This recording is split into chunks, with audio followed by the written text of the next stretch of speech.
আমাদের কয়েক আসন ধানের শীষ উপহার দেওয়া। সেই নমিনেশন দলীয় কৌশলগত কারণে সাময়িকভাবে কার্যক্রম স্থগিত হয়েছে। আমাদের শিবচর উপজেলার দুর্নীতির ছাত্র দলের, যুব দলের, তৃণমূলের এবং সাধারণ জনগণ প্রত্যেকের দাবি একটাই, যদি ধানের শীষকে সংশোধন করা হয় শিবচর থেকে, তাহলে কামাল জামাল মুক্তি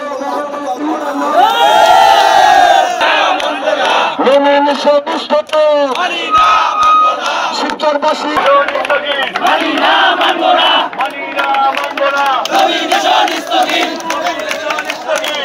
না